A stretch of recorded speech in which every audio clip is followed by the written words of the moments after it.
resiko-resiko yang kemudian bisa saja muncul atau kita dapatkan ketika kita berinvestasi di reksadana. Assalamualaikum warahmatullahi wabarakatuh. Saya ucapkan selamat datang di channel ini. Semoga Anda mendapatkan apa yang Anda cari. Pada kesempatan ini, kita akan membahas mengenai resiko dan manfaat yang bisa saja kita dapatkan pada saat kita melakukan investasi pada reksadana. Reksadana syariah ya tentunya. Sebelum kita melanjut lebih jauh, kita akan melihat lebih dalam apa itu manfaat dan apa itu risiko reksadana.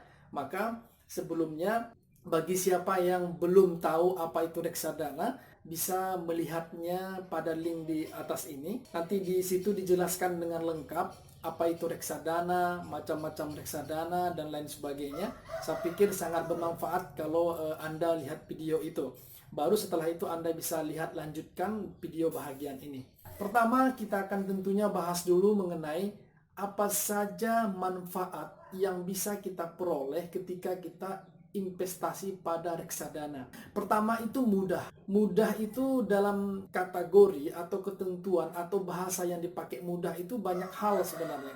Mudah dalam kategori ini satu adalah di mana investasi yang kita harus keluarkan modal itu tidak terlalu besar, cukup 100.000 kita sudah bisa ikut berpartisipasi dalam investasi reksadana itu. Kita bisa ikut menjadi investor reksadana. Jadi cukup 100.000, maka dikatakan mudah, itu pertama. Kemudian yang kedua, fleksibel ya.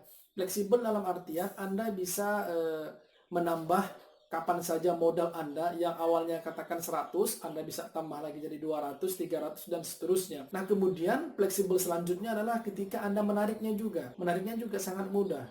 Jadi tidak susah ya. Kapan Anda mau, silakan Anda tarik. Kemudian banyak pilihan. Kemarin itu kita sudah sebutkan macam-macam daripada reksadana itu.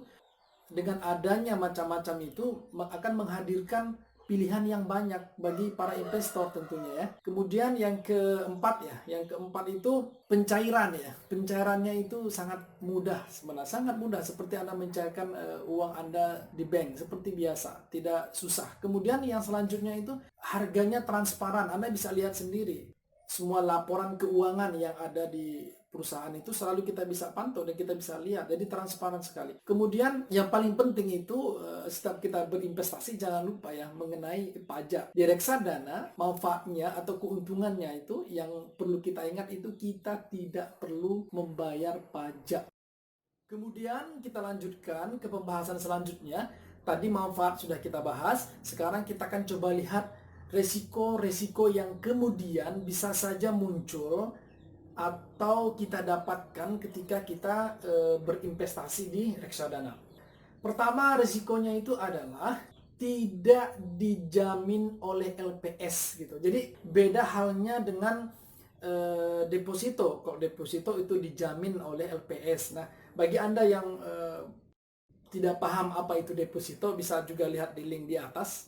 Di situ kita akan jelaskan bagaimana deposito itu. Dan bisa kirim pertanyaan juga kalau ada pertanyaan di kolom komentar.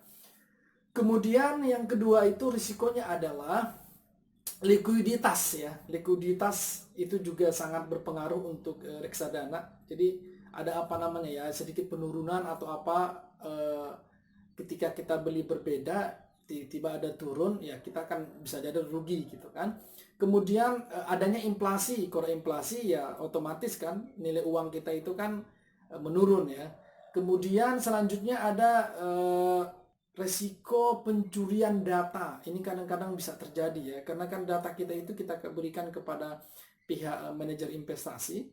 Ya, walaupun mereka terdata, tetapi bisa saja ini disalahgunakan ya oleh orang-orang yang tidak bertanggung jawab. Tapi rasanya ya semoga tidak, karena ini sangat menciderai kepercayaan seseorang investor kepada lembaga tersebut. Kemudian risiko kepatuhan.